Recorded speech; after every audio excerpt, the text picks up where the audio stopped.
ನಮಸ್ಕಾರ. ಸೂಪರ್ ಗುರು ಯೂಟ್ಯೂಬ್ ಚಾನೆಲ್ಗೆ ಸ್ವಾಗತ. ಸ್ನೇಹಿತರೆ, ಈ ಬಾರಿ IPLನಲ್ಲಿ ರಾಜಸ್ಥಾನ್ ರಾಯಲ್ಸ್ ತಂಡದ 14 ವರ್ಷದ ವೈಭವ್ ಸೂರ್ಯವಂಶಿ ಇಷ್ಟೊಂದು ಅಬ್ಬರಿಸ್ತಾರೆ ಅಂತ ಯಾರೂ ಕೂಡ ಊಹೆ ಮಾಡಿರಲಿಲ್ಲ. ಆದರೆ ಊಹೆಗೂ ಮೀರಿದ ಒಂದು ಶಾಕಿಂಗ್ ವಿಚಾರ ಈಗ ಗೊತ್ತಾಗ್ತಾ ಇದೆ.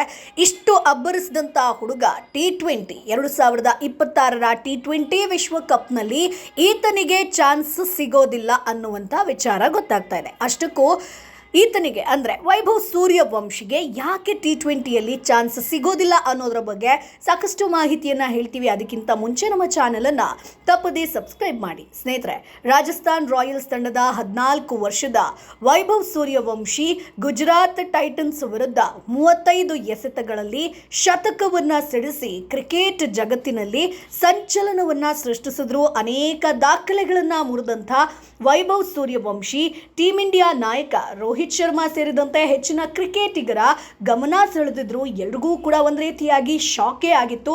ಎಲ್ಲರೂ ಈ ಯುವಕನನ್ನ ಹೊಗಳಿದ್ರು. ಸೂರ್ಯವಂಶಿ ಶೀಘ್ರದಲ್ಲೇ ಭಾರತಕ್ಕೆ ಪಾದಾರ್ಪಣೆ ಮಾಡುವಂತ ನಿರೀಕ್ಷೆ ಇದೆ ಅಂತ ಅವರ ಕೋಚ್ ಕೂಡ ಹೇಳಿದ್ದಾರೆ. ಸ್ನೇಹಿತರೆ, ಹಾಗಿದ್ರೂ ಕೂಡ ICCಯ ನಿಯಮಗಳು ಪ್ರಸ್ತುತ ಭಾರತೀಯ ತಂಡದಲ್ಲಿ ಪಾದಾರ್ಪಣೆ ಮಾಡೋದು ಕಷ್ಟಕರ ಅಂತ ಹೇಳಲಾಗ್ತಾ ಇದೆ. ಯಾಕಂತಂದರೆ ಈತನಿಗೆ 14 ವರ್ಷ ವಯಸ್ಸು. ಸ್ನೇಹಿತರೆ, ವೈಭವ್ ಸೂರ್ಯವಂಶಿಗೆ ಪ್ರಸ್ತುತ 14 ವರ್ಷ 34 ದಿನ. 2026ರ T20 ವಿಶ್ವಕಪ್ ಫೆಬ್ರವರಿ ಮಾರ್ಚ್ನಲ್ಲಿ ಭಾರತ ಹಾಗೆ ಶ್ರೀಲಂಕಾದಲ್ಲಿ ನಡೆಯುತ್ತೆ. ಆಗ ಯುವ ಆಟಗಾರನಿಗೆ ವೈಭವ್ಗೆ 15 ವರ್ಷ ಕೂಡ ತುಂಬಿರೋದಿಲ್ಲ. ಸ್ನೇಹಿತರೆ, ಬಹುಶಃ ನಿಮ್ಗೆಲ್ರಿಗೂ ಕೂಡ ರೂಲ್ಸ್ ಗೊತ್ತಿರಬಹುದು. 2020ರಲ್ಲಿ ಪರಿಚಯಿಸಲಾದಂಥ ICC ನಿಯಮಗಳ ಪ್ರಕಾರ ಒಬ್ಬ ಆಟಗಾರ 15 ವರ್ಷಕ್ಕಿಂತ ಮೊದಲು ಅಂತಾರಾಷ್ಟ್ರೀಯ ಪಂದ್ಯದಲ್ಲಿ ಆಡುವಂತಿಲ್ಲ.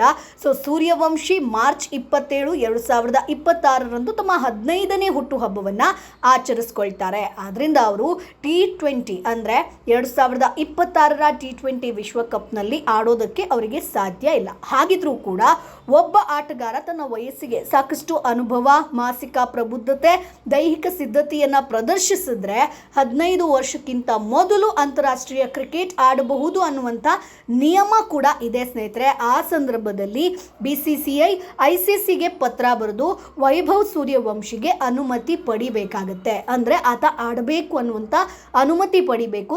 ICC ಅನುಮೋದಿಸಿದ್ರೆ ಮಾತ್ರ ಸೂರ್ಯವಂಶಿ T20 ವಿಶ್ವಕಪ್ಗೆ ಮೊದಲು ಭಾರತೀಯ ತಂಡಕ್ಕೆ ಪಾದಾರ್ಪಣೆ ಮಾಡಬಹುದು.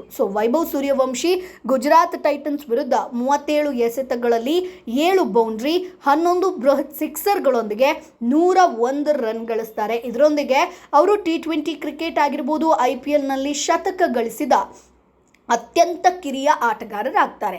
ಸೂರ್ಯವಂಶಿ ಗುಜರಾತ್ ಟೈಟನ್ಸ್ ವಿರುದ್ಧ 35 ಎಸೆತಗಳಲ್ಲಿ ಶತಕ ಗಳಿಸ್ತಾರೆ. ಇದು IPL ಇತಿಹಾಸದಲ್ಲಿ ಭಾರತೀಯರಿಂದ ಬಂದಂಥ ಅತ್ಯಂತ ವೇಗದ ಶತಕ. ಇವರು 2ನೇ ಟೇಬಲ್ ಅಲ್ಲಿದ್ದಾರೆ. ಅತ್ಯಂತ ವೇಗದ ಶತಕ ಕ್ರಿಸ್ ಗೇಲ್ ಇದ್ದಾರೆ. 2013ರ IPLನಲ್ಲಿ ಪುಣೆ ವಾರಿಯರ್ಸ್ ಇಂಡಿಯಾ ವಿರುದ್ಧ ಕ್ರಿಸ್ ಗೇಲ್ ಅವರು 30 ಎಸೆತಗಳಲ್ಲಿ ಶತಕದ ನಂತರ ಇದು IPLನಲ್ಲಿ ಒಟ್ಟಾರೆ 2ನೇ ವೇಗದ ಶತಕ. ಸ್ನೇಹಿತರೆ, ಹಾಗಾಗಿ ಈ ಬಾರಿ ಇರುವಂತಹ ಪ್ರಶ್ನೆ ಏನಪ್ಪಾ ಅಂತಂದ್ರೆ, ವೈಭವ್ ಸೂರ್ಯವಂಶಿ 2026ರ T20 ವಿಶ್ವಕಪ್ನಲ್ಲಿ ಆಟವನ್ನ ಆಡ್ತಾರಾ, ಅವರಿಗೆ ಚಾನ್ಸ್ ಸಿಗುತ್ತಾ ಇಲ್ವಾ ಅನ್ನುವಂಥ ವಿಚಾರ. ಸ್ನೇಹಿತರೆ, ನಿಮ್ಮ ಅಭಿಪ್ರಾಯ ಏನು? ಈತನಿಗೆ ಚಾನ್ಸ್ ಸಿಗುತ್ತಾ, ಸಿಗಲ್ವಾ, ಸಿಗಬೇಕಾ? ನಿಮ್ಮ ಅಭಿಪ್ರಾಯ ಏನು? ಅದನ್ನ ಕಮೆಂಟ್ ಬಾಕ್ಸ್ ಮೂಲಕ ತಪ್ಪದೇ ತಿಳಿಸಿ. ಜೊತೆಗೆ ನಮ್ಮ ಸೂಪರ್ ಗುರು ಚಾನಲ್ ಅನ್ನ ತಪ್ಪದೇ ಸಬ್ಸ್ಕ್ರೈಬ್ ಮಾಡಿ.